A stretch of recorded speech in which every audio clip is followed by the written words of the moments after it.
Hello everyone. Today we're gonna do a presentation based on our course, which is unit operation 2. So next, these are my members: Benjamin, Ashwin, Joanna, Kawa, and me. Next, okay. Today the title of our experiment is back reactor, which is our 6th experiment. So next, okay. This is the general characteristic of our experiment, which is based on a residence time distribution. Okay, first of all, what is the major use of residence time distribution? The first one is to diagnose the problem, which is to troubleshoot and repair the reactor. The second one is to predict the conversion and effluent concentration in the reactor. Next, okay, this is the residence time distribution functions. Okay, actually what is residence time is the time of the atom spent in the reactor is called the residence time of the atoms in the reactor.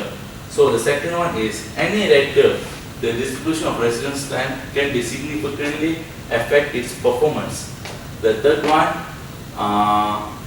not all RTDs are unique to a particular reactor type. Markedly different reactor can display identical RTD. So this is the functions of the RTD. Next, measurements of RTD. Today, measurements of RTD based on our experiment is based on pulse input and also step input.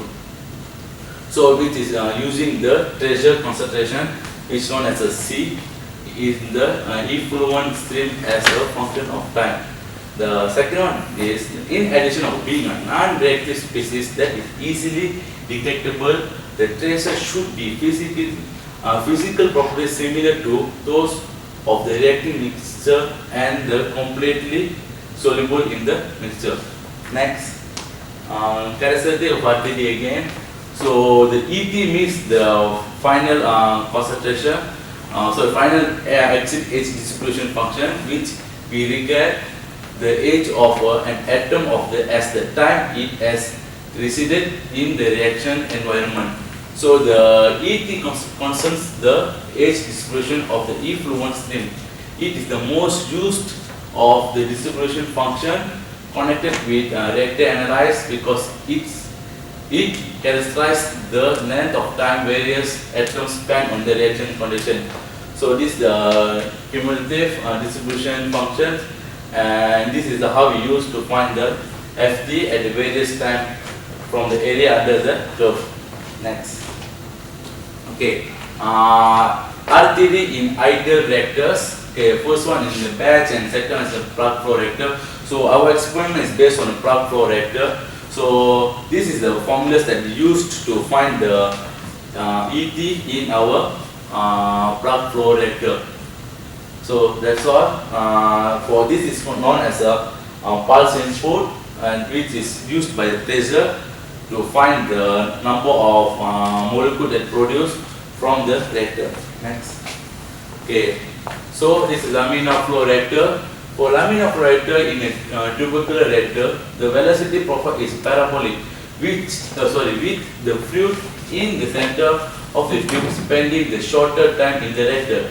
The schematic diagram of the fluid movement after time t is shown in the figure 13.8. So this is how the movement of the fluid. So in figure 3.8 up there. So this is the formula used to find the energy inside the reactor. That's all from me. I'd like to pass to my friend Kawa to explain about the methodology. Thank you.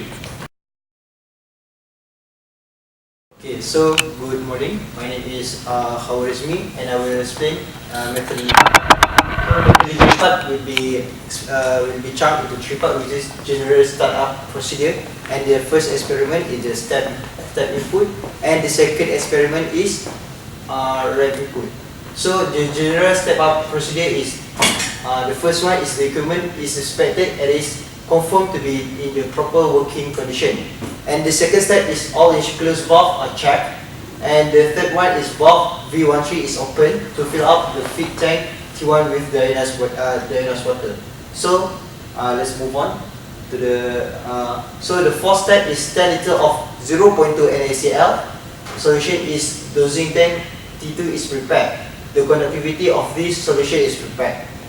So the fifth step is the system is flushed with deionized water until no traces of salt is detected. And the last step is main power of the control panel is switched on and the compressed air supply is on. The pressure regulator is set to about 2 bar. So let's move on to the first experiment, which is the effect of step change input in the counter current mode. So the first step is the general startup procedure is performed. The second step is the valve is set appropriately for counter current mode. Valve V2, V4 and V6 remain closed, and the valve V3 and V5 are open. And and the rest is pump P1 is switched, valve V1 is open and adjusted to obtain a liquid flow rate of 500 milliliter per minute, and valve V6 is open, valve V8 is adjusted to obtain a gas flow rate of 1 liter per minute. Okay, move on to the next step. The conductivity reading of C2 is obtained and let it stabilize at low value. And as you can see in this slide, this is the step of procedure. The dosing pump P2 is switched on, valve V15 is open and bleed off any air trapped in the tubing. So the recording is continued until conductivity reading is constant and the experiment is stopped and drains out of a liquid from the system. So let's move on to the second experiment, which is the effect of pulse change input in the counter current mode. So basically, the experiment is we just repeated the same procedure like the previous one, but we changed the input with the pulse change input. So that's all for me from the methodology part. Now I will pass the floor to my friend to explain what the result. Pass to Benjamin. Okay, hi everyone, I'm Benjamin with ID 16115. So now I'm going to present about the result that we have conducted in our experiment. So basically, we have conducted a countercurrent mode for RTD. And for the first experiment is the effect of step input change, and experiment D is the effect of pulse change. So let's move on. So for the step change input, our liquid flow rate is 0.5 liters per minute, and the air flow rate is 7.8 liters per minute. And the graph that we get is like the exponential graph, as you can see here, is the graph of concentration of tracer versus time. And the graph is increased exponential and it remains constant after about 2 minutes like that. Okay, let's move on to the experiment B. Experiment B is a pulse input, and our liquid flow rate is 0.5 liters per minute, and for the air flow rate is 4.3 liters per minute. And here's our graph. And as before, is the graph of concentrations versus time for the pulse input. And from the graph you can see there's a peak at about 5 minutes, and it remains constant after 10 minutes. So let's move on to the following. So for the two of the graph that we can see, it is the same effect theory part, where for the pulse input there will be a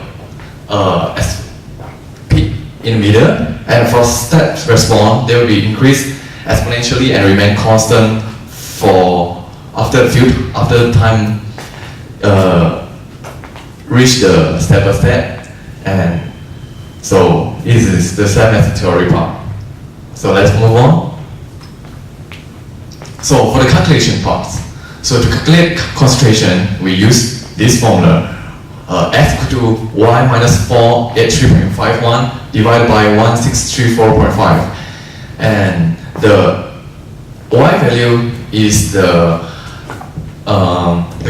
conductivities that we get from the data. And ET is equal to CT divided by the, as you can see from the equation there. And to calculate the integral of CT from 0 to infinity, we will be using the Simpson's rule that we have learned in our completion method. So the Simpson rule that we are using to calculate is the 1/3 Simpson's rule and the 3/8 Simpson rule, or with combination of both.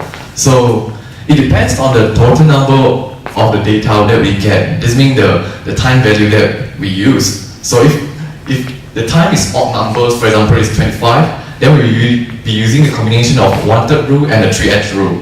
So if the time value is even number, then we will be using the 1/3 rule as we be using in our experiment B, where our time is equal to 20 minutes, which is an even number. So let's move on. So what is ET? ET is a residential time distribution function, and these functions that describe in a quantitative manner how much time different fluid element has spent in the reactor. So for Tm, it's the mean residential time, and the equation is at here, as you can see. And for the variance, the equation is here. So we will be calculating three different variables, the units, which is the variance, next stillness, and then also to see whether it's large dispersion or negligible dispersion. For stillness, you can see the equation is up there. It's also the integral with where the time will be minus the t mean residential time. And then after we determine these three variables, then we will test it whether the system has negligible dispersion or large dispersion. So the formula we'll be using is here, where we'll be substituting the tau is equal to the mean residential time. So if the d over mu L is more than 0.01, the system is large dispersion, and if not, it is negligible dispersion. So that's all from me. So we move on to the discussion. Thank you. So now I'll be passing the floor to my friend Joanna for the discussion part. Thank you. Good morning, everyone. I'm Joanna, and I'm presenting about the discussion from our experiment. So the main purpose of this experiment is to determine the effect of liquid and gas feed rate on the mean residence time and the degree of liquid phase axial dispersion. In this experiment, it is divided into two parts to study the effect on residence time distribution when pulse input and step input are introduced using only counter current mode. So our first experiment was to determine the effect of step change input. The experiment A is conducted introducing step change input, and the progression of the tracer is monitored via the conductivity measurements. Therefore, in counter current flow mode, the experiment is run until the conductivity values, the C, become constant. According to the graph that we obtained, we can see the counter current flow shows a constant value of conductivity earlier, which is at the 19th minute. This is because the direction of the liquid water and the source solution. From the result obtained by conducting the experiment, it can be clearly seen that the residence time is high. The main reason for the residence time to be high is because the rising of air bubbles slow the velocity of the liquid flowing down the column. Therefore, this eventually increases the time needed for the particles to exit the column. Moving on. This is the summary of the calculated data that we obtained from conducting experiment A. So we can see the mean residence time is 8.24 minutes, which is the highest compared to experiment B. Moving on. Okay. In experiment B, we are conducting experiment to determine the effect of pulse change input. Experiment B is conducted by introducing the pulse input, and the progression in the tracer is monitored via the conductivity measurements also. In the pulse input, an amount of tracer, which is NaCl solution, is suddenly injected in one shot, into the feed stream entering the reactor in as short a time as possible. In this experiment, the time was limited to be 2 minutes. The outlet concentration is then measured as function of time. From the results obtained in both the experiment, we can conclude that in experiment A, the mean residence time, the variance, the skewness, and dispersion is higher compared to the experiment B.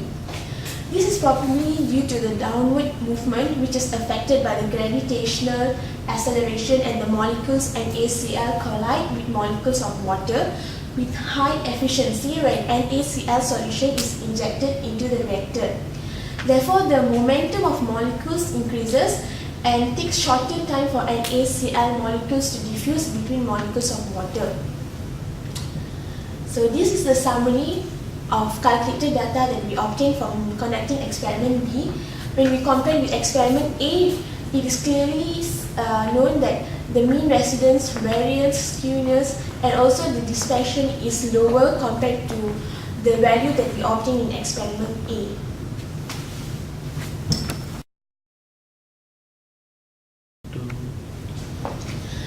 So now I'll be presenting about the error and recommendations that we got from our experiment. So by conducting our experiment, the errors that we encountered were the error regarding the instrument. The instrument was not fully greensed, and this may cause the value to change compared to the original value. Some valve may not be open at constant rate because different people have different reaction time.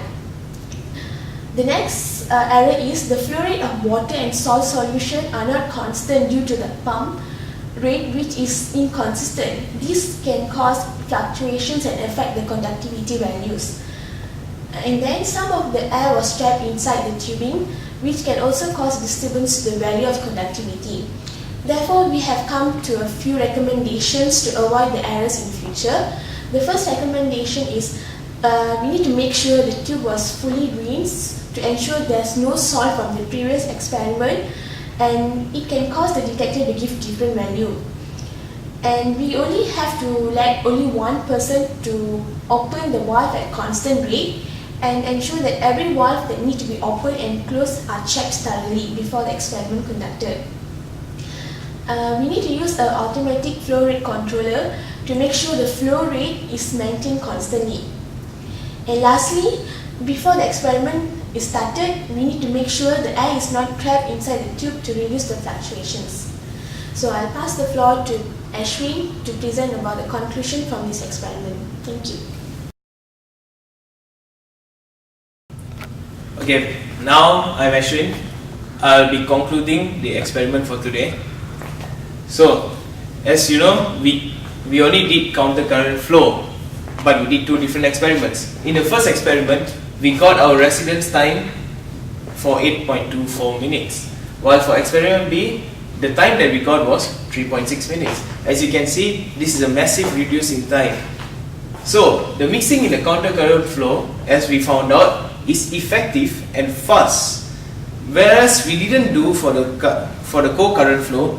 But as we did some research, we got to know that co-current flow is much slower and less effective than counter-current flow.